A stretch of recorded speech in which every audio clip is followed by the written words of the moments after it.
Yes, good evening to all. पिछले class में हम लोग जो देखे थे फ्लक्स का बेसिक डेफिनेशन, उसका छोटा सा एप्लीकेशंस हम लोग देखे थे एंड फार्मूला को मैथमेटिकली बहुत सारे केसेस में यूज भी किए थे।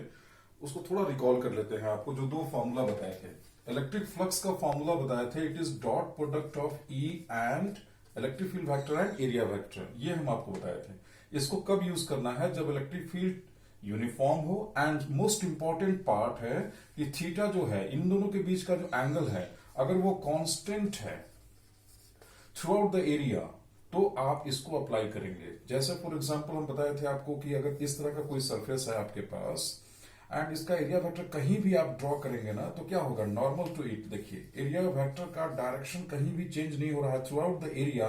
ए, ये टोटल एरिया जो ए है, ये कांस्टेंट है डायरेक्शन आपका। तो थीटा यहाँ क्या होगा? Theta electric field and area vector के बीच का एंगल है जो कांस्टेंट है। तो आप डायरेक्ट इस एरिया के लिए फ्लक्स आप ऐसे निकाल लो। लेकिन अगर सपोज कीजिए आपका पास एरिया इस शेप में है, जैसे मान लो एक कर्व सरफेस है, आप अगर यहां एरिया वेक्टर ड्रॉ करना चाहते हैं तो पूरे एरिया को एक साथ आप नहीं ले सकते हैं। आपको एक स्मॉल एलिमेंट्री पार्ट यहां लेना होगा। सपोज कीजिए स्मॉल एरिया इज डीएस, तो कैसे आप ड्रॉ करेंगे? यहां एक नॉर्मल ड्रॉ करेंगे। ये है आपका डीएस वेक्टर। आप यहां एरिया लेंगे तो यहां एक नॉर्मल ड्रॉ करेंगे, डीएस वेक्टर। आप यहां एरिया लेंगे, यहां पे एक नॉर्मल ड्रॉ करेंगे, डीएस वेक्टर। देखिए, इस एरिया का डायरेक्शन क्या हो रहा है? ईच एंड एवरी पॉइंट पे चेंज हो रहा है।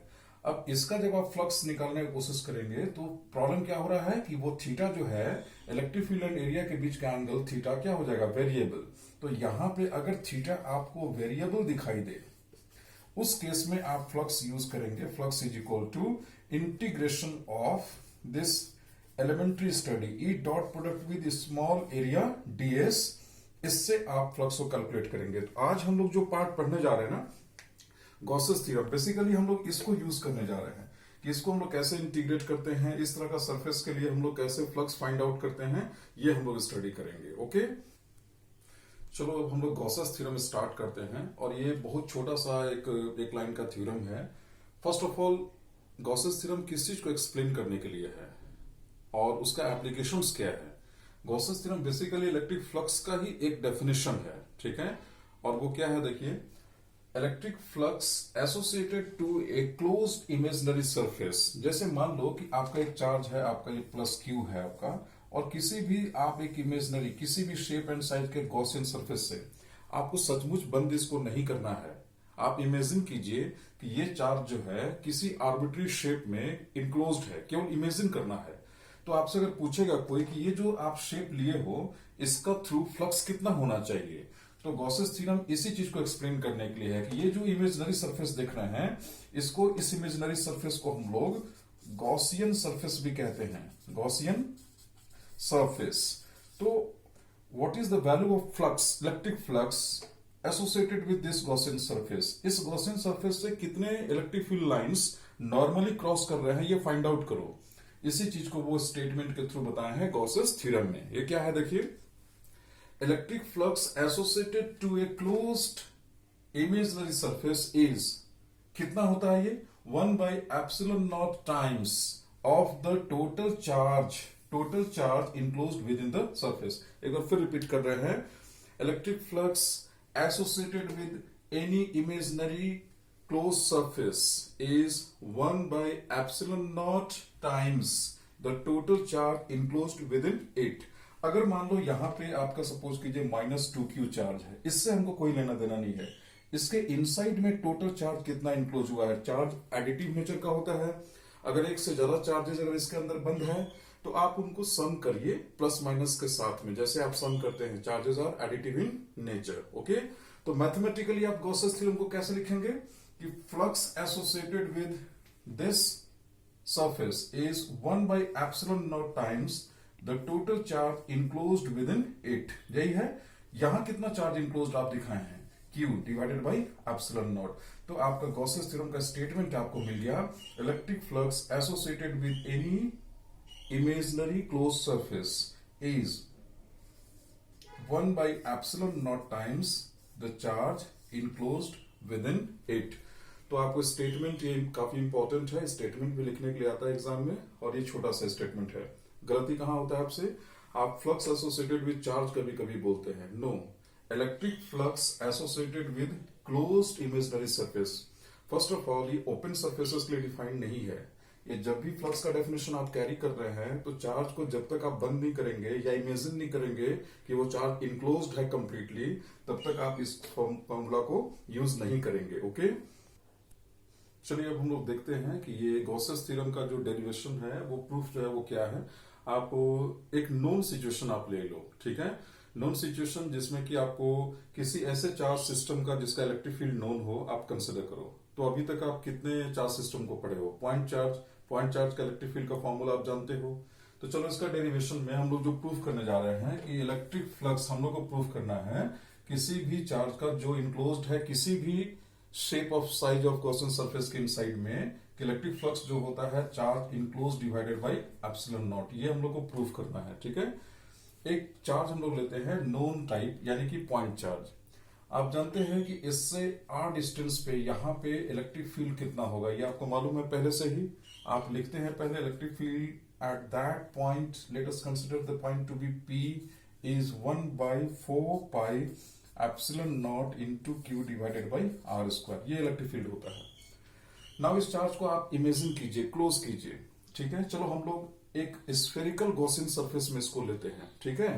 तो चलो हम लोग एक स्फेरिकल गॉसियन सरफेस लिए जिसका कि रेडियस कितना है, जहां आप इलेक्ट्रिक फील्ड डिफाइन किए थे उसी को आप रेडियस कंसिडर कर रहे हैं, ठीक है। अभी हम लोग इसका फ्लक्स को कैलकुलेट करेंगे but not by using this formula, ये तो हम लोग को डिराइव करना है, ठीक है। आप जानते हैं कि flux is also equal to, flux जो होता है किसी भी सरफेस के लिए जहां की हम बताए थे कि एरिया वेक्टर डायरेक्शन चेंज कर रहा हो, flux is integration of electric field vector and elementary area vector. ये डेफिनेशन बताए थे। और अगर वो सरफेस इनक्लोज्ड है पूरा ये सरफेस, तो आप चाहें तो उसके ऊपर ऐसा सिंबल दे सकते हैं कि ये आप इंटीग्रेशन का काम किसी क्लोज सरफेस के लिए कर रहे हैं, ठीक है। अब इसको अगर हम प्रोसीड करके अगर हम ये प्रूफ कर देते हैं तो हो जाएगा गॉसेस कि flux is also equal to charge enclosed by epsilon naught. Left hand side हम स्टार्ट कर रहे हैं, इसको स्टार्ट कर रहे हैं।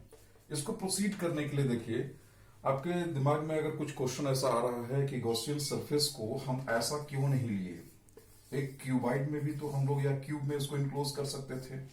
इस चार्ज को हम लोग किसी आर्बिट्री शेप में भी तो बंद कर सकते थे। फ्लक्स तो सभी के लिए यही होता है, करेक्ट है। प्रॉब्लम क्या होता है कि जब आप इसको डिराइव कर रहे हैं, इस इंटीग्रेशन को पॉसिबल करने के लिए आपके पास सिंगल टाइप ऑफ वेरिएबल होना चाहिए। अब इलेक्ट्रिक फील्ड का जो मैग्नीट्यूड है वो नोन होना चाहिए यहाँ पे, और वो कांस्टेंट भी होना चाहिए through out the Gaussian surface. वो वेरी नहीं करना चाहिए सो दैट कि उसको आप इंटीग्रेशन से बाहर निकाल सकें, ठीक है। अब जैसे अगर आप इस तरह का सरफेस अगर कंसिडर कर लेते हैं, मान लीजिए तो ये पॉइंट चार्ज के पास में है, ये पॉइंट चार्ज से दूर है, ये पॉइंट चार्ज से और डिस्टेंस पे है, तो ईच एंड एवरी पॉइंट पे जो इलेक्ट्रिक फील्ड का जो वैल्यू है वो क्या हो रहा है, चेंज हो रहा है। तो आप इंटीग्रेशन से उसको बाहर नहीं कर सकेंगे और ये इंटीग्रेशन का काम कंप्लीट नहीं होगा। इसलिए हम क्या किए, एक सिमेट्रिकल सरफेस लिए समझ करके, ठीक है। अब यहाँ पे क्या है कि ईच एंड एवरी पॉइंट का डिस्टेंस आप देख रहे होंगे चार्ज से क्या है, सेम है। तो हर एक जगह इलेक्ट्रिक फील्ड का वैल्यू क्या हो गया, सेम हो गया, इतना हो गया। तो ये इंटीग्रेशन हम लोग काम कर सकेंगे, ठीक है। इस पूरे सरफेस पे कहीं पे भी आप एक छोटा सा एलिमेंट्री एरिया कंसिडर कीजिए, ठीक है। इसमें जो हम लोग चार्ज लिए हैं और गॉसियन सरफेस को हम लिए हैं स्फेरिकल शेप में, इसका रीजन आपको मालूम हो गया कि स्फेरिकल शेप में लेने का रीजन है कि ये इंटीग्रेशन को पॉसिबल करना। अदरवाइज ये गॉसेस थ्योरम किसी भी शेप में आप चार्ज को बंद करके सोचते तो सभी के लिए क्यू बाई एप्सिलॉन नॉट ही होगा। बेसिकली ये डिपेंड करता है आपका जो चार्ज इंक्लोज हुआ है उसके ऊपर एंड मीडियम के ऊपर, ठीक है। ये इंटीग्रेशन पॉसिबल करने के लिए हम एक ऐसा सिचुएशन लिए जो आपको पहले से पता था, जैसे इलेक्ट्रिक फील्ड पॉइंट चार्ज का किसी डिस्टेंस पे पहले से मालूम था, और आप इस इंटीग्रेशन को पॉसिबल करने के लिए electric field and area vector के बीच का एंगल को कांस्टेंट रखने के लिए आप इस तरह का सरफेस लिए हैं, ठीक है। आप चेक करके देख सकते हैं इसका ईच एंड एवरी पॉइंट पे गॉसियन सरफेस का इलेक्ट्रिक फील्ड का वैल्यू क्या है, सेम है। आप इस इंटीग्रेशन से इलेक्ट्रिक फील्ड को बाहर निकाल सकते हैं। अब आप पूरे गॉसियन सरफेस में कहीं भी एक छोटा सा एलिमेंट्री एरिया लीजिए, एलिमेंट्री सरफेस लीजिए। कैसे, चलिए हम यहां पे आपको एक कंसिडर करके दिखाते हैं कि स्मॉल एलिमेंट्री सरफेस, ये एरिया कितना है, ये एरिया आपका डीएस है। नाउ डायरेक्शन, इस एरिया पे आपको बोले थे सरफेस पे नॉर्मली आउटवर्ड, ये आपका डायरेक्शन हो गया किसका, डीएस वेक्टर का, जो कि आपका सरफेस पे क्या है, नॉर्मल है। इसी पॉइंट से होते हुए आप इस इलेक्ट्रिक फील्ड वेक्टर को भी रिप्रेजेंट करेंगे। तो वो क्या है, वो इलेक्ट्रिक फील्ड एक पॉइंट चार्ज का है जो रेडियली अवे होता है। जैसे अगर आप इस सिचुएशन को यहां अप्लाई करके दिखाना चाहेंगे तो एक स्मॉल एरिया लेंगे आप, ये एरिया वेक्टर किधर होगा, नॉर्मली अवे, ये हो गया डीएस वेक्टर। और यहां पे इलेक्ट्रिक फील्ड वेक्टर वो तो पॉइंट चार्ज का है, वो इलेक्ट्रिक फील्ड आपका पॉइंट चार्ज से रेडियली अवे होता है। तो आप देख सकते हैं इन दोनों वेक्टर के बीच का जो एंगल है वो कितना है, 0 डिग्री है। यहां पे भी वो एंगल कितना है, 0 डिग्री है। इस तरह से थ्रू आउट एरिया आप इस चीज को अगर कैलकुलेट करेंगे तो सेम सिचुएशन आपको मिलेगा। ओके, चलिए अब यहां अप्लाई कीजिए, ध्यान से देखिएगा इसको। This is next step is integration for the close surface. Electric field का वैल्यू देखिए, हम वेक्टर का साइन नहीं दिए, area vector DS this into cos of, क्योंकि डॉट ऑपरेशन था, इन दोनों वेक्टर के बीच का एंगल कितना है आपका, 0 डिग्री है।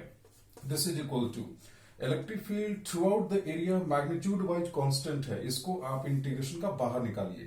तो इलेक्ट्रिक फील्ड ई बाहर आ गया, इंटीग्रेशन किसका बच गया आपका, डीएस का।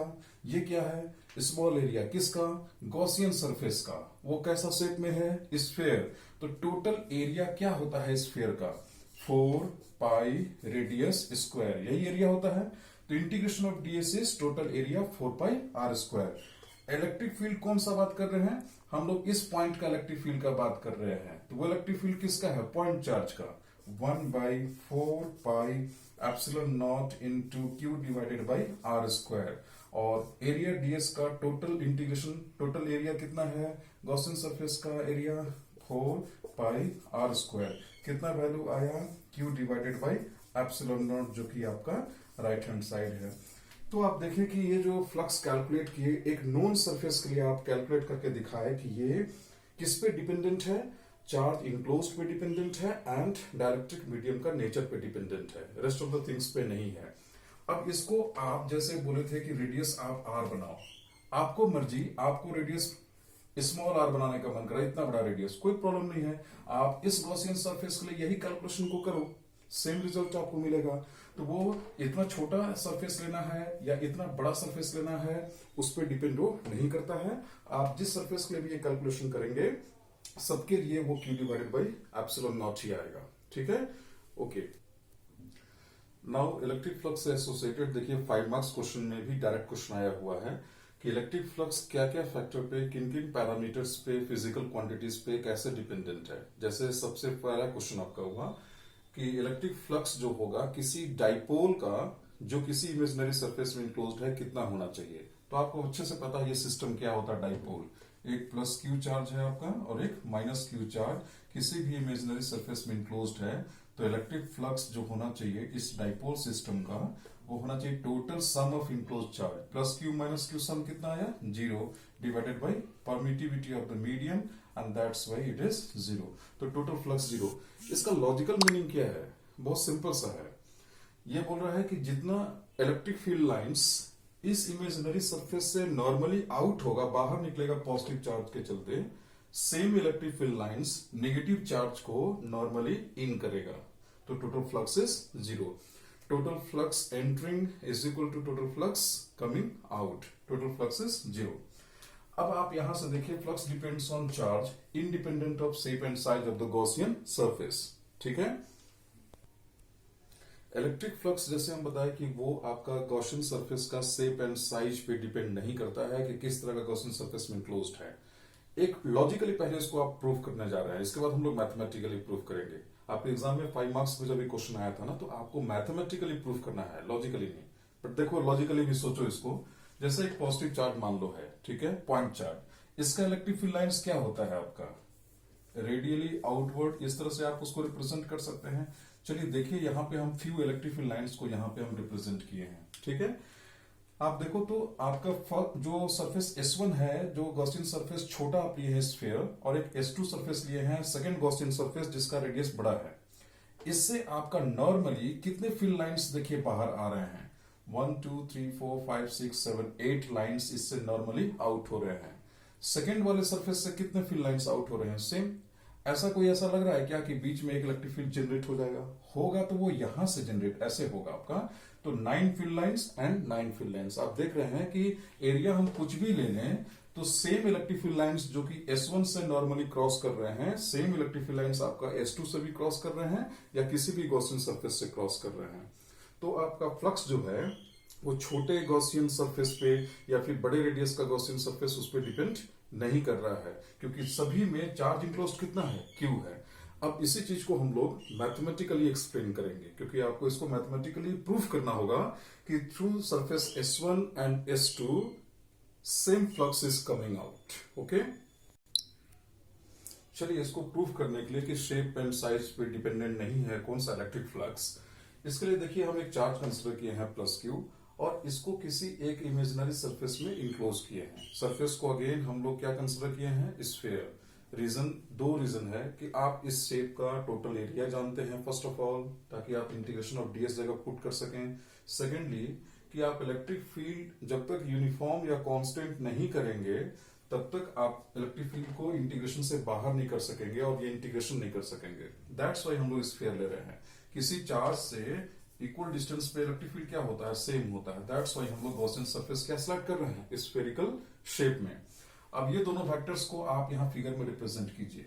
कहीं भी आप ये कंसिडर कर सकते हैं, जैसे आपको मर्जी है। आप जैसे आपको लग रहा है कि यहाँ पे हमको छोटा सा एरिया कंसिडर करके दिखाना है, दिस एरिया इज ds, तो रिप्रेजेंट कीजिए उसको।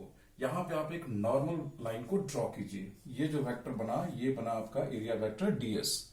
नाउ इसी पॉइंट पे अब आपको इलेक्ट्रिक फील्ड वेक्टर को रिप्रेजेंट करना है। वो क्या है? एक पॉइंट चार्ज का है। वो इलेक्ट्रिक फील्ड क्या होता है? किसी भी पॉइंट चार्ज का कहीं भी इलेक्ट्रिक फील्ड रिप्रेजेंट करना है तो यह है रेडियल लाइन, इस पे क्या होता है? रेडियली अवे होता है। तो यहाँ पे पॉजिटिव चार्ज का जो इलेक्ट्रिक फील्ड होगा वो आपका किधर होना चाहिए? रेडियली अवे, इस डायरेक्शन में होना चाहिए। ठीक है, ये आपका हो गया इलेक्ट्रिक फील्ड वेक्टर। अब इन दोनों वेक्टर के बीच का एंगल को दिखाइए कितना है, वो कितना लग रहा है आपको? 0 डिग्री। ठीक है, अब आप इस फिगर का आपको मार्क्स मिला, यहां अप्लाई कीजिए। Integration for the close surface E का वैल्यू, ds एरिया का value, this into cos of angle between E and ds। क्योंकि इलेक्ट्रिक फील्ड का value through out the Gaussian surface same है, इसको आप बाहर निकालिए इंटीग्रेशन के। इंटीग्रेशन किसका कीजिए? इस ds का कीजिए। कितने एरिया के लिए? किस एरिया के लिए हम लोग स्टडी कर रहे हैं? S1 सरफेस के लिए। इस सरफेस को हम लोग S1 बोले हैं, जिसका रेडियस कितना है? R1। नाउ इलेक्ट्रिक फील्ड का वैल्यू, आप इस पॉइंट पे इलेक्ट्रिक फील्ड का बात कर रहे हैं जो कितने डिस्टेंस पे है? R1 डिस्टेंस पे है चार्ज से। कितना वैल्यू होता है? 1/4πε0 into charge divided by R1 square, इतना होता है। नाउ एरिया, ये जो एरिया आप कैलकुलेट करेंगे टोटल एरिया, वो किसका है? तो ds इस गॉसियन सरफेस का एलिमेंट्री पार्ट है, तो उसी का वो टोटल एरिया है। आपका गॉसियन सरफेस स्फीयर है, स्फीयर का एरिया कितना होता है? 4π रेडियस स्क्वायर, यही होता है। आप देखिए कैंसिल करके कितना वैल्यू आया? दिस Q/ε0, देखिए आ गया। ठीक है, आप इस सरफेस के लिए फ्लक्स तो हम लोग पिछले बार भी कैलकुलेट किए थे, सेम रिजल्ट आया था आपका, कोई प्रॉब्लम नहीं है। ठीक है, अब हम लोग सेम इसी चीज को रिपीट करेंगे किसी दूसरे गॉसियन सरफेस के लिए, जिसका रेडियस या तो R1 से बड़ा हो या छोटा हो। चलिए हम लोग एक और बड़ा गॉसियन सरफेस कंसिडर करते हैं। रेडियस कितना हो? R2। ठीक है, R2 is greater than R1। चलिए ये है आपका नेक्स्ट स्फीयर, एक गॉसियन सरफेस जिसका रेडियस आप छोटा भी दिखा सकते थे, बस रेडियस चेंज कर देना आप। ठीक है, चलो हम बड़ा रेडियस ले लिए, R2 is more than R1। अगर हम ये प्रूफ कर दें कि इस बड़े से गॉसियन सरफेस का भी फ्लक्स वही है जो पहले वाला आया था, तो हो जाएगा कि ये शेप या साइज पे डिपेंड नहीं करता है। कौन? Electric flux. देखते हैं, चलिए सेम आप उसी चीज को ये थर्ड टाइम हम रिपीट करने जा रहे हैं। कहीं भी थ्रू आउट आप एक छोटा सा एलिमेंट्री एरिया लीजिए। चलिए हम ये एलिमेंट्री एरिया यहां कंसिडर कर लिए। नाउ इसका डायरेक्शन को रिप्रेजेंट कीजिए। तो आप इस एरिया पे जहां पे भी आप कंसिडर किए एरिया को, वहां से आप एक नॉर्मल वेक्टर को ड्रॉ कर दीजिए। ये हो गया आपका ds वेक्टर, जो कि सरफेस पे नॉर्मल दिखना चाहिए। नेक्स्ट इसी पॉइंट पे यहाँ पे इलेक्ट्रिक फील्ड वेक्टर को रिप्रेजेंट करना है, तो वो किधर होगा? आपको पता है ये चार्ज है पॉइंट चार्ज, उसी का वो इलेक्ट्रिक फील्ड है, तो रेडियली अवे होता है। तो इस पॉइंट पे अगर आप देखेंगे तो ये रेडियली अवे, ये डायरेक्शन होना चाहिए आपका इलेक्ट्रिक फील्ड वेक्टर का। इन दोनों के बीच का एंगल कितना आपको दिखाई दे रहा है? ये तो पैरेलल है, इन दोनों के बीच का एंगल आपको 0 डिग्री दिखाई दे रहा है। सेम सिचुएशन, ये आप यहां ना करके यहां करेंगे तो सेम सिचुएशन आएगा, ठीक है। अब चलो अप्लाई करो यहां पे। इंटीग्रेशन किसका है आपका, इंटीग्रेशन आपका यहां पे हुआ ई का वैल्यू ds का value into cos of angle between E and ds, यानी कि 0 डिग्री। कुछ याद मत कीजिएगा, इसी तरह से बोल बोल कर प्रैक्टिस कीजिएगा। आपको समझ में आना चाहिए कि यहाँ एरिया हम किसका ले रहे हैं, इंटीग्रेशन में एरिया किसका सब्स्टिट्यूट हो रहा है, इलेक्ट्रिक फील्ड किसका ले रहे हैं। ये इलेक्ट्रिक फील्ड पॉइंट चार्ज का है, कितने डिस्टेंस पे है, r2 डिस्टेंस पे है, तो उसका वैल्यू हम यहाँ पुट करेंगे, जो कि यहाँ हम लिखे हुए हैं, देखिए। तो ये इंटीग्रेशन में आपको पता है कि इलेक्ट्रिक फील्ड का each and every point on the Gaussian surface value क्योंकि सेम है, इसको हम लोग बाहर निकाल लीजिए और इंटीग्रेशन किसका कीजिए, केवल स्मॉल एरिया का। नाउ इलेक्ट्रिक फील्ड कितना है, 1/4 पाई एप्सिलॉन नॉट, वो चार्ज आपका Q डिवाइडेड बाई यहां से इस पॉइंट का डिस्टेंस जहां इलेक्ट्रिक फील्ड स्टडी कर रहे हैं r2 स्क्वायर, और ये एरिया स्मॉल एरिया है गॉसियन सरफेस का, जिसका टोटल एरिया है 4 पाई r2 स्क्वायर। आप देखिए कैंसिल करके कितना मिला, Q divided by epsilon not. तो आप ये प्रूफ कर दिए कि दोनों सरफेस के थ्रू आपका फ्लक्स कितना आया, सेम आया। तो आप लिखेंगे flux through S1 this is equal to this integration of E dot ds through S2 this is equal to Q by epsilon naught। ये प्रूफ करता है कि ये गॉसियन सरफेस के बड़ा या छोटा होने पे, शेप एंड साइज पे, उस पे डिपेंड ये नहीं करता है। It only depends on two factors, the value of charge enclosed with in it and medium. आपका ये चार्ज वाटर में रखा है या किसी दूसरे डाइलेक्ट्रिक मीडियम में रखा है, वैक्यूम में रखा है, उस पर डिपेंड करेगा। तो इसी का वो कंटिन्यूएशन पार्ट में क्वेश्चन था, how the electric flux of the same charge will change when the whole dielectric medium is replaced by some dielectric whose dielectric constant value is K। तो सिंपल सा आपको लिखना था कि पहले जो इनिशियल फ्लक्स है वो कितना है, तो वो Q by epsilon नॉट है, ठीक है। ये किस में था, ये आपका एयर में या फिर वैक्यूम में था, ठीक है। अभी आपका फाइनल फ्लक्स जो है उस मीडियम में कितना हो जाएगा, तो देखो ये फैक्टर देख लो ना, इसको कैसे रिप्लेस करते हैं। तो चार्ज तो वही है but permittivity of the medium यहां चला आएगा। नाउ इसको कैसे रिप्लेस करेंगे, Q divided by permittivity of medium को K के टर्म्स में कैसे लिखते हैं, K times of the permittivity of free space, यानी कि इसको जब हम लिखेंगे ऐसा, it is 1/K times of Q divided by epsilon not. तो ये आपका क्या था, ये आपका इनिशियल फ्लक्स था। तो सर इनिशियल फ्लक्स का वो 1/K टाइम्स जो है वो रिड्यूस हो जाएगा, डिक्रीज कर जाएगा, क्योंकि K आप जानते हैं सभी जगह कि it is always greater equal to 1। तो फ्लक्स डिक्रीज करेगा, 1/K टाइम्स डिक्रीज करेगा। बस ये लाइन को आपको लिखना था, ठीक है। देखिए जैसे फ्लक्स के लिए है, फाइंड फ्लक्स इन जनरल अगर पूछ दिया, आपको हमेशा कंफ्यूजन होता है कि E डॉट A यूज करके बनाए या गॉसेस थ्योरम अप्लाई करके बनाए। थोड़ा सा है, जब आप प्रैक्टिस करेंगे तो ये क्लियर हो जाएगा कि कब आपका E डॉट A यूज करके होना है काम। जैसे ये क्वेश्चन जो हम दिए है ना कि find flux associated with hemisphere, ठीक है। अब ये क्वेश्चन आपका ये दोनों फॉर्मूला से बन जाएगा, यानी गॉसेस थ्योरम से भी हो जाएगा और E डॉट A यूज करके भी हो जाएगा आपका, यानी E डॉट DS के थ्रू हो जाएगा, ठीक है। हम सबसे पहले गॉसेस थ्योरम से चलिए इसको देखते हैं। जैसे आप ये 3 सिचुएशंस हेमिस्फीयर का देख रहे हैं, इसमें से एक ये दिया हुआ, यानी कि ये सिचुएशन ये दोनों क्या है, सेम है, देखिए, ठीक है। चार्ज का ठीक से लोकेशन देखिए, वो हेमिस्फीयर में क्या है कि इनसाइड में है चार्ज। जरूरी नहीं है कि एक चार्ज जो है ना किसी भी स्फीयर का गॉसियन सरफेस का सेंटर पे हो, ये चार्ज बस इनक्लोज हो जाना चाहिए, वो कहीं भी इनक्लोज हो, flux is equal to Q by epsilon naught होता है। सेंटर पे इनक्लोज होना, ऐसा कुछ सिमेट्रिकली इनक्लोज होना जरूरी नहीं है, वो कहीं भी इनक्लोज हो जाना चाहिए, बंद हो जाना चाहिए, ठीक है। जैसे देखिए ये जैसे चार्ज यहां पे है, तो इसका फ्लक्स आप क्या बोलेंगे, तो इस हेमिस्फीयर का फ्लक्स आप बोलेंगे Q enclose charge divided by epsilon not. इसके लिए क्लियर है, क्योंकि चार्ज कंप्लीटली इनक्लोज्ड है, ठीक है, कहीं भी रहे उसके अंदर में। अब यहां पे आइए, ये चार्ज हेमिस्फीयर का ठीक बाहर में है, देखिए बाहर में है, तो इसका फ्लक्स आप क्या बोलेंगे, इसका फ्लक्स आप बोलेंगे φ2 this is equal to 0 by epsilon naught and it is equal to 0। इसमें कोई भी चार्ज इनक्लोज्ड नहीं है। यहां पे हेमिस्फीयर का बेस में चार्ज है आपका, जो कि कंप्लीटली इनक्लोज नहीं है। देखिए ऐसे हेमिस्फीयर है ना, तो यहां वो चार्ज है जो इधर से आपको दिखाई दे रहा है, वो बंद नहीं है, ठीक है। तो आप इस तरह का सरफेस के लिए आप जब फ्लक्स को निकालेंगे, तो अगर चार्ज आपको सिमेट्रिकल दिखाई दे रहा है, जैसे आप क्या कीजिए ना, एक और हेमिस्फीयर से इसको बंद कर दीजिए नीचे से, सिमिलर हेमिस्फीयर से। अब चार्ज तो बंद हो गया है। कैसा सिचुएशन आ गया कि एक हेमिस्फीयर नहीं, स्फीयर में चार्ज जो है वो इनक्लोज है, जिसमें कि हाफ पार्ट इधर है, हाफ पार्ट इधर है, लेकिन चार्ज तो बंद हो गया। अब आप आराम से लिखिए कि flux this is equal to Q by epsilon naught. लेकिन क्वेश्चन में क्या गिवन था, एक हेमिस्फीयर का कंट्रीब्यूशन चाहिए। कंट्रीब्यूशन यहां देखिए, ये आप हाफ करना 3 टाइम्स, 1/3 टाइम्स करना तभी कीजिएगा जब सिमेट्रिकली क्लोज्ड हो। जैसे कि जितना फ्लक्स ऊपर वाले हेमिस्फीयर का है, नीचे वाले हेमिस्फीयर का भी सेम फ्लक्स है, ठीक है।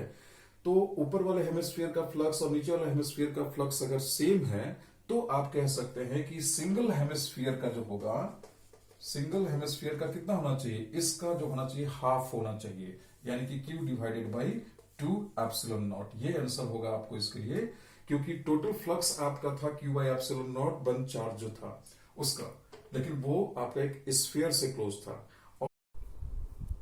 तो एक हेमिस्फीयर का जो कंट्रीब्यूशन हुआ वो कितना हुआ, उसका हाफ हुआ आपका। इस तरह का क्वेश्चन जैसे आपको कोई भी शेप में हो सकता है ना, जैसे एक कोन है सपोज कीजिए, और उसके बेस में आपका एक चार्ज है सपोज कीजिए +Q। इसका अगर आपसे पूछे कोन का फ्लक्स निकालना है कितना है, तो आप क्या कीजिए, एक सिमिलर जो है कोन लीजिए और उसको नीचे से ऐसे इनक्लोज कर दीजिए सिमिलर कोन से। अब चार्ज तो बंद हो गया ना, किसी भी शेप में बंद है बट बंद हो गया, तो इसका फ्लक्स कितना होना चाहिए, तो इसका फ्लक्स होता है बंद charge Q divided by epsilon not. इतना होता है इसका फ्लक्स, ठीक है। अभी क्या करना है, एक कोन का आपको पूछा था ना, जब तक हाफ हाफ तभी कीजिएगा जब आपको पता हो कि दोनों कोन का कंट्रीब्यूशन सेम है। देखिए जो चार्ज इस कोन के लिए जैसा है ना, इस कोन के लिए भी सेम है। आपको लग रहा है कि दोनों का कंट्रीब्यूशन क्या है, इक्वल इक्वल कंट्रीब्यूशन है। और कितने कोन मिल करके इसको क्लोज किए हैं, 2 ना। तो सिंगल जो कोन का आप जब निकालेंगे तो कितना करेंगे, Q divided by 2 epsilon not उसको कर देंगे, ठीक है। ओके, चलिए ये सेकंड क्वेश्चन हम लोग लेते हैं। Find electric flux through one face of A cube. इसमें सिचुएशन गिवन क्या है कि ये क्यूब में चार्ज सेंटर पॉइंट पे है, तो बिल्कुल क्यूब का सेंटर पॉइंट पे है। तो इसके जो फेसेस हैं, कितने हैं सरफेसेस, 1 2 3 4 5 6। क्यूब में टोटल जो है ना 6 सरफेसेस होते हैं। देखिए आप देख सकते हैं 6 सरफेसेस हैं, और चार्ज कहाँ है, एग्जैक्टली एट इट सेंटर है। इस केस में अगर आपको फ्लक्स बोले कि एक फेस का हमको फ्लक्स बताइए, कोई भी एक फेस का, जैसे इस फेस का हम पूछ रहे हैं सपोज आपसे, ठीक है। क्योंकि चार्ज सिमेट्रिकली क्लोज्ड है, देखिए चार्ज यहां भी बंद है और यहां भी बंद है। ये क्वेश्चन को थोड़ा सा चेंज कीजिए, अगर वो सेंटर पे ना होकर के केवल बंद होता और कहीं भी होता, तो आप इस क्वेश्चन को नहीं बना सकते थे। क्योंकि इसमें जो ईच फेसेस आप देख रहे हैं ना, चार्ज किसी फेस का नजदीक में भी है और किसी से दूर भी है। तो आप यहाँ पे सारे फेसेस का कंट्रीब्यूशन सेम नहीं है, क्योंकि चार्ज एक फेस का नजदीक में है और एक फेस से काफी दूर है। लेकिन यहां देखिए, जिस तरह से एक फेस के पास में है, दूसरे फेस से भी सेम डिस्टेंस पे है, तीसरे से भी सेम डिस्टेंस पे है, यहां से भी सेम डिस्टेंस पे है, यानी कि जितने भी स्क्वायर सरफेसेस आप देख रहे हैं उनका कंट्रीब्यूशन क्या है, सेम है। तो आप यहाँ पे हर एक फेस के थ्रू जो कंट्रीब्यूशन कैलकुलेट करेंगे उनको इक्वली डिवाइड कर सकते हैं। जैसे पहले आपका टोटल फ्लक्स आप लिखेंगे, कहां से आपका Q divided by epsilon naught हुआ, बंद चार्ज आपका Q था ना, फिर आप तुरंत यहां मेंशन करेंगे from Gauss's theorem, Gauss's law से हम लोग ये लाइन को लिखे, ठीक है। लेकिन आपको फ्लक्स क्यूब का नहीं पूछ रहा था, केवल क्यूब का पूछता, ये आंसर करेक्ट है आपका। तो ये फ्लक्स जो आप निकाले हैं वो क्यूब का निकाले हैं। फ्लक्स अगर आपको सरफेस का बोल रहा है सपोज कीजिए, तो आपको पता है हर एक सरफेसेस का जो कंट्रीब्यूशन है वो क्या है, सेम है। तो कितने फेसेस हैं, 6, तो इसका 1/6 टाइम्स कर दीजिए, तो ये आपका फ्लक्स किसी एक सरफेस का थ्रू निकल गया। और क्यूब का क्या हो गया, Q बाई एप्सिलॉन नॉट हो गया, कोई प्रॉब्लम नहीं है, ठीक है। चलिए हम लोग थर्ड क्वेश्चन को लेते हैं। ये आपका एनसीईआरटी का ही क्वेश्चन है, 2018 में आपका ये बोर्ड में आ चुका है, सीबीएसई बोर्ड में, और बहुत छोटा सा क्वेश्चन है, एक लाइन का आंसर है इसका। जैसे आपसे पूछा जाए कि ये शीट है, स्क्वायर शीट है, कोई भी एक एग्जांपल आप ले सकते हैं। सपोज कीजिए ये आपका एक स्क्वायर शीट है और यहाँ वो चार्ज रखा है, और आपसे पूछ रहा है इसका फ्लक्स कैलकुलेट करने। आप 100% यहाँ E डॉट ए से नहीं जा सकते हैं, क्योंकि किसी भी पॉइंट चार्ज का इलेक्ट्रिक फील्ड का जो डायरेक्शन होता है रेडियली अवे, इस शीट से अलग अलग एंगल से क्रॉस कर रहा है और थ्रू आउट द शीट वो थीटा वेरिएबल है, तो आपको इंटीग्रेशन भी नहीं कर सकते हैं क्योंकि चार्ज से शीट का हर एक पॉइंट का डिस्टेंस भी क्या है, अलग अलग है। तो इस तरह क्वेश्चन जहां ई डॉट ए आपको फेल होना, तो तुरंत से समझना है कि ये गॉसेस थ्योरम का क्वेश्चन है, क्योंकि आपके बोर्ड के लिए बस इतने तक है। कॉम्पिटिटिव एग्जाम्स के लिए कुछ और भी हम सोच सकते हैं, बट अगर आपके सीबीएसई बोर्ड का प्रिपरेशन कर रहे हैं तो जहां ई डॉट ए फेल हुआ वो गॉसेस थ्योरम का क्वेश्चन है, आप आराम से उसको सोचिएगा। तो फिर क्या सोचना है, फर्स्ट लाइन, चार्ज को सबसे पहले आपको इनक्लोज करना है, बंद करना है। कैसे बंद करेंगे, आपका चार्ज जो यहाँ है इसका क्या यूज है न्यूमेरिकल में, देखिए डेटा का कोई भी यूज नहीं है, बस ये बताने के लिए है कि चार्ज का पोजीशन कहां पे है। सपोज ये 10 सेंटीमीटर है, ठीक है, तो चार्ज कहां पे रखा है, 5 सेंटीमीटर पे रखा है। क्यों, क्योंकि इधर से आप जब एक शीट से कवर करेंगे तो ये लेंथ हाइट कितना होगा, 10 सेंटीमीटर। तो ये बताने के लिए कि चार्ज आपका सेंटर पॉइंट पे बंद होने वाला है, इसके लिए आपका ये डिस्टेंस कितना लिया है, जो भी एज लेंथ होगा ना उसका वो हाफ लेगा।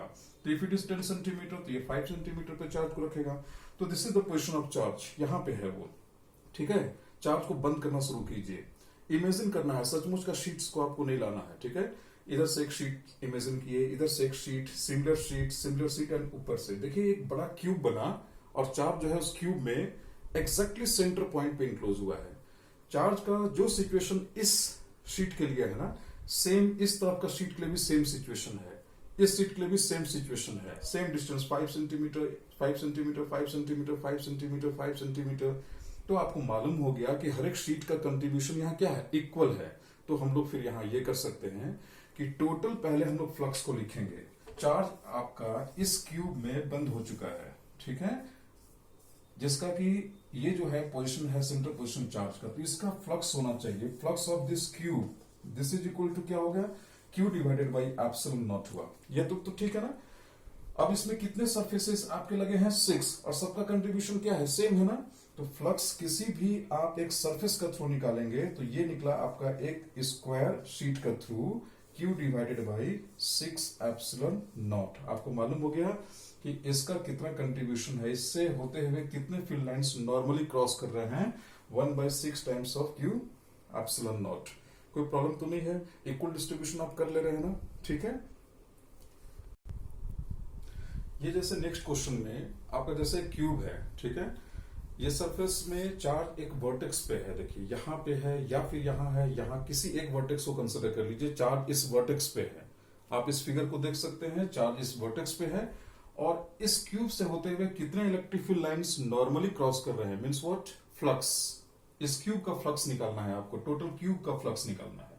देखो सबसे पहले ई डॉट ए तो यहाँ यूज नहीं होगा, थोड़ा सा सोचो क्यों नहीं होगा। जो हम बात बताएं आपको कि यहाँ पे आपका इलेक्ट्रिक फील्ड का जो वैल्यू है, क्यूब का इस सरफेस का डिस्टेंस यहाँ से इतना छोटा, इस पॉइंट का डिस्टेंस इतना बड़ा, तो क्यूब में थ्रू आउट इलेक्ट्रिक फील्ड का जो वैल्यू है इस चार्ज के थ्रू क्या है, अलग अलग है। तो आप वो इंटीग्रेशन ई डॉट डीएस के थ्रू नहीं जा सकते हैं।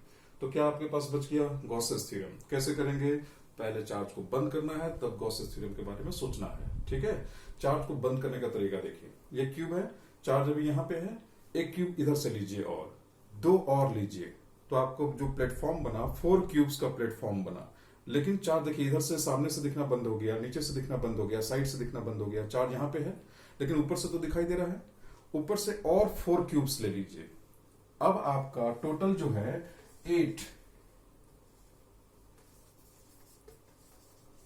क्यूब्स, 8 क्यूब्स मिलकर के चार्ज को कंप्लीटली बंद कर लिए हैं। मतलब आप अगर सिचुएशन समझे तो आपको पता है कि 4 क्यूब ऊपर में है, 4 क्यूब नीचे में है, 4 + 4, और बीच में यहां पे देखिए चार्ज बंद हो गया है। और ईच एंड एवरी क्यूब का एक एक वर्टेक्स उस चार्ज को टच कर रहा है, ठीक उसी तरीका से जैसे कि इस क्यूब के लिए सिचुएशन है। उसके साइड में जो आप रखे होंगे क्यूब ना, उसका भी ये वाला वर्टेक्स उसको टच कर रहा होगा। इसके ऊपर रखे होंगे उसका बॉटम वाला वर्टेक्स उसको टच कर रहा होगा सेम वे में। यानी कि जो 8 क्यूब्स हैं सभी का कंट्रीब्यूशन क्या है, इक्वल है। तो पहले टोटल क्यूब का अगर आप निकालेंगे, टोटल फ्लक्स आप निकालेंगे, तो उसमें कितने क्यूब्स हैं, 8 क्यूब्स। इतने मिल करके टोटल चार्ज को बंद किए हैं क्यू एप्सिलॉन नॉट। ये तो आपका हुआ 8 क्यूब्स का। लेकिन आपको क्वेश्चन पूछा गया था एक क्यूब के लिए, क्योंकि सभी का कंट्रीब्यूशन यहाँ पे सेम है, ठीक है। इसलिए आप लिखेंगे flux of a single cube, this is equal to Q divided by this 8 epsilon naught. थोड़ा क्वेश्चन को ध्यान से देखना, अगर क्वेश्चन का लैंग्वेज चेंज मिले अगर आपको, जैसे सेम क्वेश्चन हो, वर्टेक्स पे चार्ज हो और पूछे कि find flux associated with one of its surface, cube नहीं दिया हुआ हो, सरफेस अगर दिया हुआ हो तो एक लाइन आपको और आगे बढ़ना पड़ेगा। ये क्यूब का, एक सिंगल क्यूब का फ्लक्स आप यहां निकाल चुके हैं, ठीक है, 1/8 क्यों किए पता चला।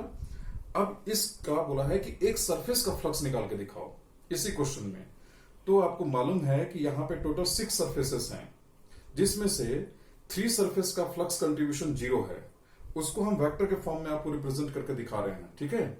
चार्ज अगर यहां पे है ना, जैसे यहां पे है, तो ये जो सरफेस आप देख रहे हैं, ये जो सरफेस आप देख रहे हैं और इसके पीछे वाला जो सरफेस है, देखिए अगर चार्ज मान लीजिए सपोज कीजिए यहां पे है, तो ये सरफेस और ये सरफेस जो चार्ज से अटैच्ड है, इनका फ्लक्स 0 है। एक हम एग्जांपल लेते हैं, चलिए कैसे है, देखिए आपका चार्ज यहां है, इस सरफेस का कंट्रीब्यूशन में एक इलेक्ट्रिक फील्ड लाइन को आप लेकर के सोचिए, इस इलेक्ट्रिक फील्ड लाइन को इस सरफेस से क्रॉस कराइए रेडियली अवे। इस पूरे सरफेस का एरिया वेक्टर किधर है, नॉर्मल टू इट। तो ये area vector and electric field के बीच का जो एंगल है यहां पे, ये इलेक्ट्रिक फील्ड और एरिया वेक्टर के बीच का एंगल कितना निकला, 90। सेम सिचुएशन इस सरफेस के लिए भी है कि यहां पे ये जो चार्ज है उसका इलेक्ट्रिक फील्ड ऐसा होना चाहिए रेडियली अवे, इलेक्ट्रिक फील्ड तो ऐसा है, ये सब में से आप किसी भी इलेक्ट्रिक फील्ड को कंसिडर कर सकते हैं। और एरिया वेक्टर किधर है, नॉर्मल टू इट, तो इनका भी फ्लक्स कंट्रीब्यूशन 0। तो ये जो 3 सरफेसेस आप देख रहे हैं ना, 1 2 3, इनका फ्लक्स कंट्रीब्यूशन 0 है। अब कितने बच गए, 1 2 3 बेस वाला। तो ये जो 3 सरफेसेस जो बच गए हैं, उनका फ्लक्स कंट्रीब्यूशन क्या है, सेम है, इक्वल है। तो इनको अब हम लोग जो डिवाइड करेंगे, फ्लक्स जो निकालेंगे किसी भी, अगर हम सरफेस के थ्रू निकाल रहे हैं क्यूब का, तो इसको 1/3 टाइम्स आपको करना पड़ेगा, 1/6 टाइम्स नहीं। सरफेसेस इसमें कितने हैं, 6 सरफेसेस हैं, लेकिन उसमें 3 का कंट्रीब्यूशन क्या है, 1 2, और इसके पीछे वाला उनका कंट्रीब्यूशन 0 है, इसलिए केवल 1/3 टाइम करेंगे, q divided by 8 this epsilon naught, and this is equal to q divided by 24 epsilon naught. इसको आप टिक करेंगे। तो देखना इस क्वेश्चन में वो फ्लक्स क्यूब का पूछ रहा है या उसका एक फेस के थ्रू पूछ रहा है, उसके अकॉर्डिंगली आप आंसर को टिक करेंगे या सॉल्व करेंगे, ठीक है, ओके। चलिए हम लोग इस क्वेश्चन में देखते हैं। अगेन एक हेमिस्फीयर है, आपका मैक्सिमम टाइम में हेमिस्फीयर देख करके फिर q by epsilon not, q by half epsilon not, ये सब शुरू कर देते हैं। देखो चार्ज कहीं नहीं है, ठीक है, ये केवल हेमिस्फीयर है जो कि एक यूनिफॉर्म इलेक्ट्रिक फील्ड रीजन में प्लेस्ड है। इसमें कहीं भी कोई चार्ज वो इंक्लोज नहीं कर रहा है, या हेमिस्फीयर में कोई चार्ज नहीं है। अभी आपसे अगर पूछा जाए कि ये सब क्वेश्चंस देखिए हैं, पहले तो आप क्वेश्चन को अच्छे से समझ लो कि क्या पूछा है आपका ऑब्जेक्टिव क्वेश्चन में, उसके अकॉर्डिंगली आंसर को टिक करना। इतने सारे क्वेश्चन हो सकते हैं। नेट फ्लक्स, इस पूरे हेमिस्फीयर का टोटल फ्लक्स बताओ कितना है। फ्लक्स ऑफ बेस, इस हेमिस्फीयर का जो बेस है वो कैसा है, एक सर्कुलर पार्ट है, एक फ्लैट, एक डिस्क के जैसा है बेस जो है ना, उसका आप फ्लक्स बताओ कितना है, उसका आंसर अलग होगा।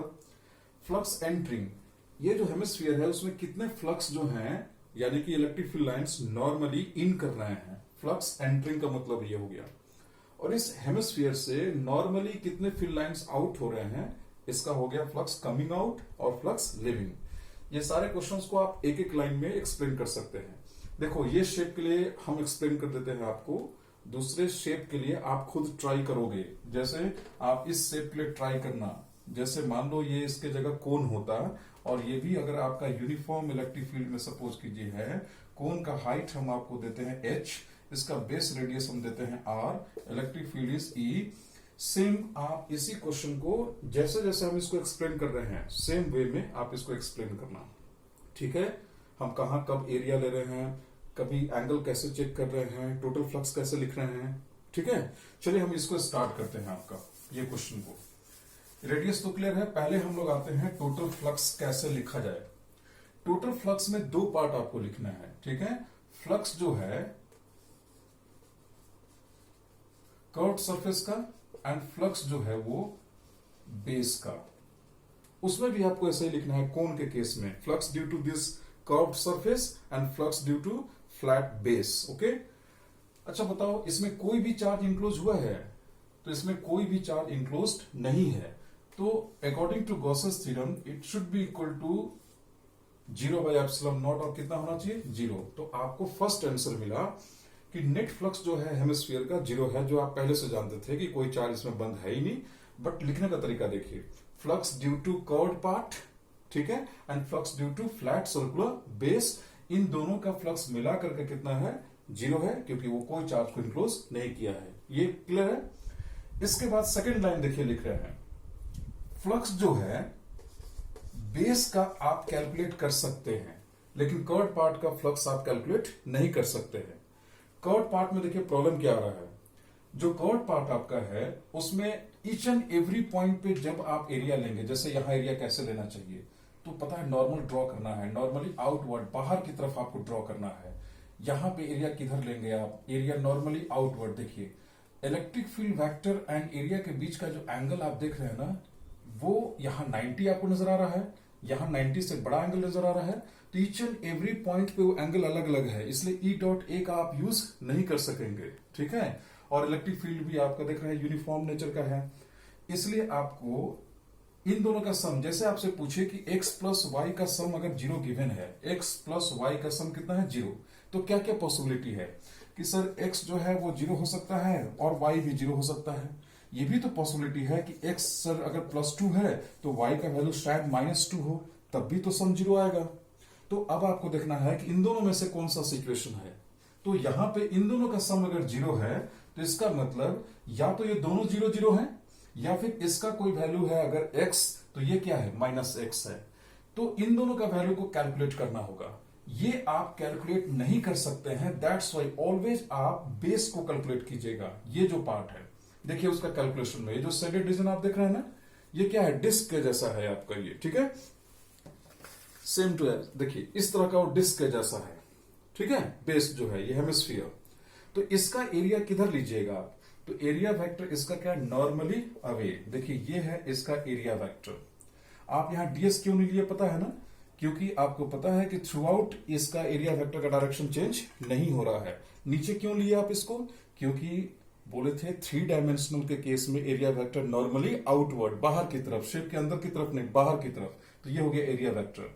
इलेक्ट्रिक फील्ड ऑलरेडी गिवन है, यही तो है इलेक्ट्रिक फील्ड। इन दोनों के बीच का एंगल सर 90 डिग्री एंगल दिख रहा है इनके बीच का, electric field and area vector. तो यहां पे जब अप्लाई करेंगे E into A into cos 90, तो कितना आया, ये जीरो आया। अब आपको क्लियर हो गया कि ये वाला सिचुएशन है, यानी कि इन दोनों का सम अगर जीरो था तो बेस अगर आप कंफर्म हो चुके हैं कि ये वैल्यू अगर जीरो है तो सर ये भी वैल्यू जीरो होगा। यानी आप थर्ड आंसर में चले गए कि फ्लक्स ड्यू टू बेस कितना आया, जीरो आया। Flux due to curved part कितना आया, जीरो आया। और टोटल फ्लक्स कितना आया सर, वो भी आपका जो है वो जीरो है। अब आइए सेकंड जो उसका क्वेश्चन है कि कितना फ्लक्स इन कर रहा है या कितना फ्लक्स आउट हो रहा है, किसी एक को हम लोग कैलकुलेट करते हैं, ठीक है। चलिए हम लोग आते हैं पहले कर्व्ड पार्ट का फ्लक्स कितना आया। कर्व्ड पार्ट का जो फ्लक्स है ऑलरेडी आप बता चुके हैं, वो जीरो आ चुका है, ठीक है। तो उसमें क्या है, उसमें दो पार्ट है, flux in and flux out. तो flux in plus flux out, answer आपको पहले से पता है कि वो जीरो है। फिर से वो सिचुएशन में आ गए कि हो सकता है कि ये इन करने वाला वैल्यू जीरो हो, ये भी जीरो हो और उनका सम आपका जीरो आ जाए, या फिर हो सकता है कि ये इन करने वाला वैल्यू आपका x हो और आउट होने वाला वैल्यू -x हो, तब भी जीरो हो सकता है। अब इसको अपने मर्जी से नहीं रखना है, आपको कैलकुलेट करना है और ये आप कैलकुलेट कर सकते हैं। आइए चलिए हम लोग कैलकुलेट करते हैं कि फ्लक्स जो है कितना इन कर रहा है, कैसे कैलकुलेट होगा। इस शेप को जैसे आपको हेमिस्फीयर दिए थे उसको दो पार्ट में आप डिवाइड कीजिए, ठीक है। आप इस सरफेस को ध्यान से देखिए, ये पूरी तरह से एक फ्लैट सरफेस है आपका, ये कर्व सरफेस नहीं है, ये फ्लैट सरफेस है। और आप फ्लक्स का कैलकुलेशन इस सरफेस के लिए कीजिए, क्योंकि यहां से जितना फ्लक्स इन कर रहा है ना, यहां से भी सेम फ्लक्स आपका इन कर रहा है और ये फ्लैट सरफेस से ये कैलकुलेशन आपका इजी होगा, ठीक है। इसमें एरिया इलेक्ट्रिक फील्ड तो टुवर्ड्स राइट था, एक लाइन बना दिए हैं। नाउ इसका एरिया वेक्टर, आप किसी भी हेमिस्फीयर को जब ऐसे कट करेंगे तो आपको जो सरफेस दिखाई देगा वो कैसा दिखाई देगा, एक सेमी सर्कुलर आपका फ्लैट सरफेस आपको इस तरह से दिखाई देगा, ठीक है। आप कोशिश कीजिएगा, नहीं होता है तो आप घर में पोटैटो लीजिए, हेमिस्फेरिकल शेप में रखिए और फिर उस हेमिस्फीयर को ऐसे कट कीजिए और वो फ्लैट सरफेस जो आपको दिखाई दे उसको ध्यान से देखिए, आपको वो सेमी सर्कुलर डिस्क जैसा दिखाई देगा। ठीक है, इस एरिया का एरिया वेक्टर किधर होगा? Normally outward, normally outward. ये हो गया एरिया वेक्टर। क्योंकि थ्रू आउट आप कहीं भी एरिया ड्रॉ करेंगे उसका डायरेक्शन इलेक्ट्रिक फील्ड के अलोंग आएगा, इसलिए आप direct E dot A use कर सकते हैं। एरिया वेक्टर जो कि सरफेस का नॉर्मल है एंड इलेक्ट्रिक फील्ड के बीच का एंगल कितना दिख रहा है आपको? 0 डिग्री। यहां अप्लाई कीजिए कि सर ये होना चाहिए था ई डॉट प्रोडक्ट विद एरिया। आपको इस एरिया को नहीं देखना है, आपको इस एरिया को फ्लक्स को देखना है, क्योंकि आपका इधर का जो कर्व सरफेस है जितना इन कर रहा है उस एरिया से उतना ही आपका इलेक्ट्रिक फ्लक्स जो है इन कर रहा है। इसलिए आप इसका कैलकुलेशन ना करके इसका कैलकुलेशन कर रहे हैं जो कि एक फ्लैट सरफेस है। नाउ इसके थ्रू ई का वैल्यू ई, अगर आपको वहां वैल्यू दिया रहेगा तो वैल्यू रखो, हम तो ई दिए थे आपको। एरिया वेक्टर उसका मैग्नीट्यूड ए, इनके बीच का कॉस एंगल 0 डिग्री, यही होना चाहिए, and this is equal to E into A. Now first of all कि ये फ्लक्स आपका प्लस में आंसर आ रहा है। ठीक है, और एरिया कितना है यहाँ पे? तो एरिया किसका रखना है आपको? हेमिस्फीयर ये सब का नहीं, आप किसका फ्लक्स कैलकुलेट कर रहे हैं?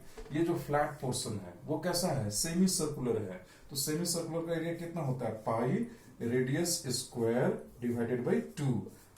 पूरा एक सर्कल का जो रेडियस होता है डिस्क का, फ्लैट सरफेस का, पाई स्क्वायर उसका हाफ। ठीक है, तो आपका आंसर आया plus half of pi into E R square. इसको आप टिक करेंगे।